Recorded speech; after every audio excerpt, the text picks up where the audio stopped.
Hey guys, welcome back to Ace Recaps. Today, I'm going to explain a 2023 survival adventure movie titled The Society of the Snow. Heads up, spoilers ahead, you have been warned. Based on actual events, the movie opens in Montevideo, Uruguay, in October 1972. The Old Christians Club rugby team is in a fierce match against their rivals. One of the younger players, Roberto, grabs the ball and sprints with determination, ignoring the captain and senior players' calls to pass it. Roberto thought passing was optional, like terms and conditions. This results in him getting tackled by the opposing team, and they end up losing the match. Although the Old Christians Club suffers a heavy defeat, the mood in the locker room remains upbeat. The players eagerly anticipate an upcoming game in Chile, viewing the overseas trip as an exciting adventure.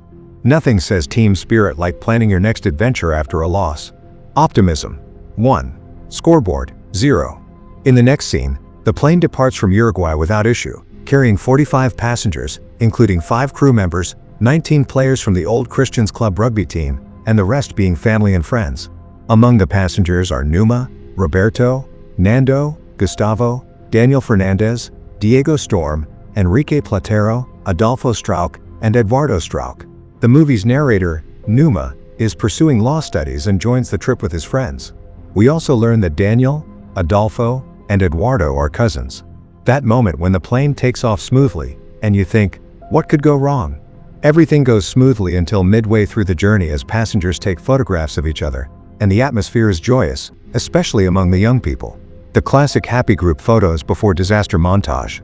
A cinematic red flag if there ever was one. However, the weather suddenly changes as the flight approaches the Andes mountain range. One of the players explains that warm Argentinian winds collide with the cold mountain air, creating a suction effect and causing slight turbulence. The flight path requires a diversion to avoid the high mountains, aiming to travel through a relatively open path between 2 peaks. However, this is where things go wrong. The pilots do their best to push the plane through the stormy winds while everyone clings tightly, watching their belongings tumble into the corridor. The next moment, the plane goes out of control and crashes into the Andes, breaking in half. Their bags and belongings are in the wind. You know it's serious when even the carry-ons are saying every bag for itself.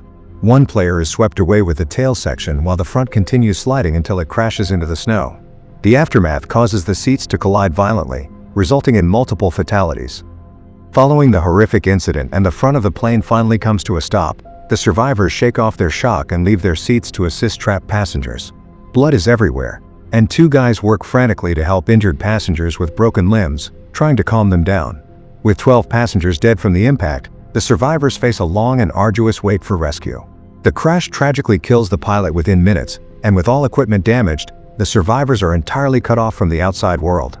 Some men attempt to use the pilot's radio, but the machine lacks power. On the first night, the temperature drops drastically, reaching -30 degrees Celsius. Most of the students have lived in warm climates all their lives and have never seen snow.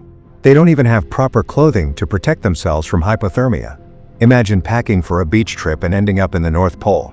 That's not just poor planning, that's an extreme plot twist. As a result, they are forced to cuddle with the bodies of the deceased. When the sun rises, they place the dead bodies outside in the snow to make room for themselves.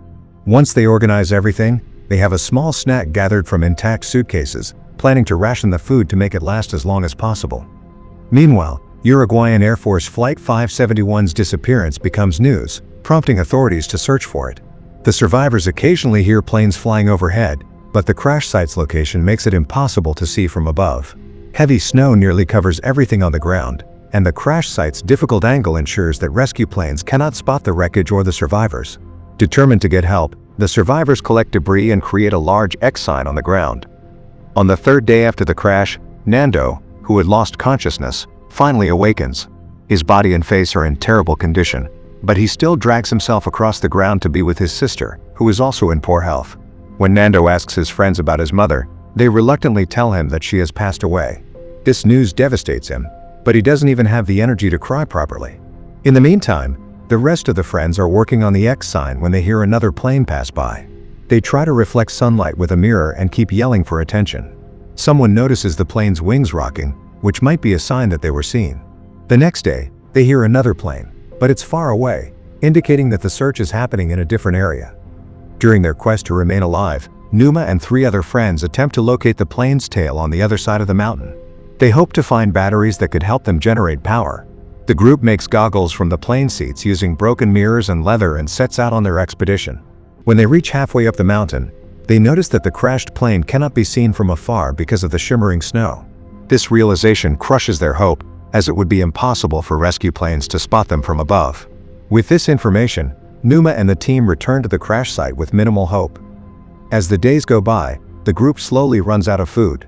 With no animals or plants around, they try eating moss from a rock, but it tastes awful. If moss is on the menu, you've officially hit rock bottom. Desperate, Nando says he's willing to eat the dead bodies if he has to, sparking an argument among the group members. Some believe it's a good idea as their skin has started to peel off and their urine has turned black due to infections and malnutrition, but others believe cannibalism is a sin and they shouldn't even think about it. In the end, they decide to find other means of feeding themselves. Tragically, on the 8th day, Nando's sister passes away due to starvation and her injuries. This leaves Nando devastated, as he has now lost both his parents and sister. As the days pass, the survivors are hit by snowstorms, forcing them to seek shelter inside the plane debris.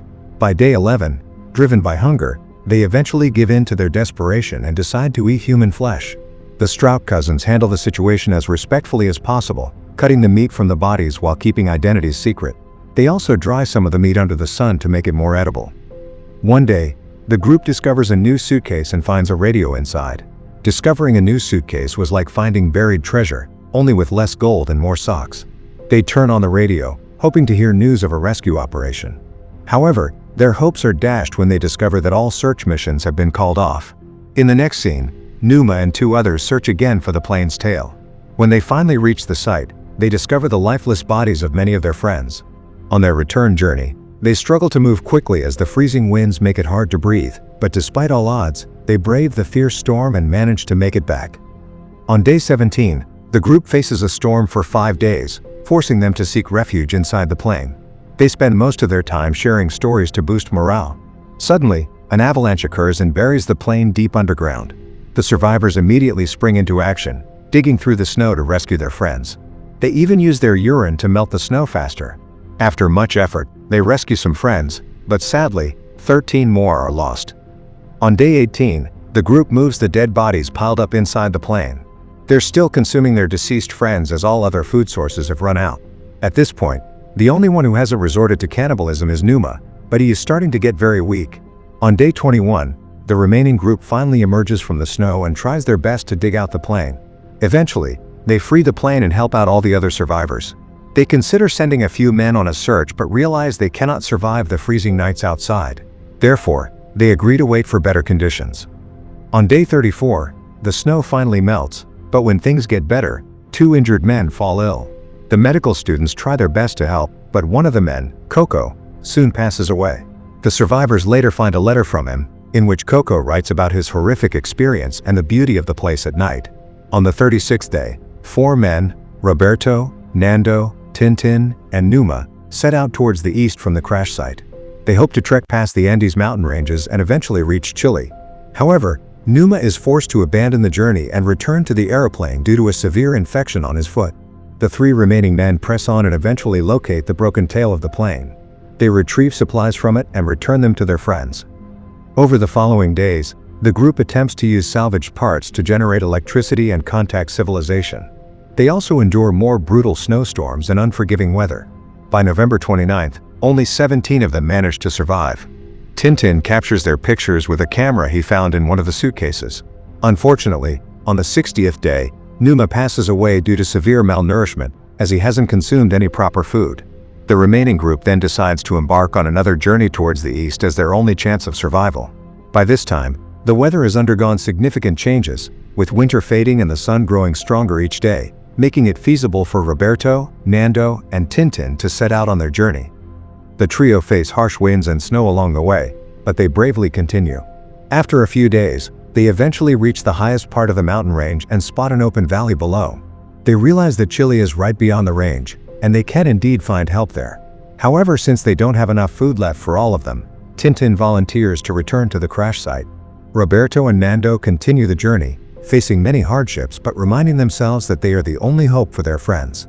After a few days of excruciating walking, they finally come across a river with drinkable water. They also spot a lizard, indicating that the place is livable for organisms. Then, all of a sudden, they see another human staring at them from afar. The duo frantically shouts for help, but the man can't hear them as he is on the other side of the river. Finally, seeing rescuers felt like finding the last slice of pizza when you thought it was gone. The man, on a horse, throws a paper and a pen across the river, which the boys use to identify themselves and explain their grim situation. When the man receives the paper, he is shocked and immediately rushes to the village for help. He informs the Chilean authorities and the army gets involved in a massive rescue operation. Later, the same villager returns to the river and escorts the starving boys back to the village. He offers them food, and they excitedly start eating, their first proper meal in a long time. Shortly after, several police officers and media reporters surround the boys, eager to capture their miraculous survival story. The news quickly spreads through radio channels, reaching the ears of the remaining survivors still stranded at the crash site. This fills them with hope as they learn that help is coming. With great anticipation, the men prepare to look as presentable as possible. They dress and groom their hair, knowing their faces will soon grace newspaper headlines worldwide. Eventually, rescue helicopters appear on the horizon, causing most of the men to cry. They board the helicopters one by one and head to the nearest city.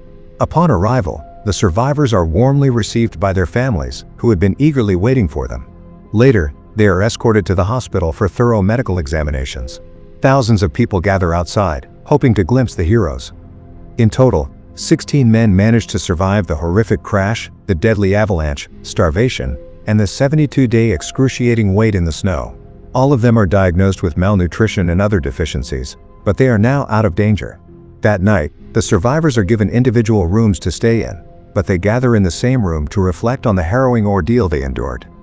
And that's the harrowing tale of survival against all odds. What would you have done if you were in their situation?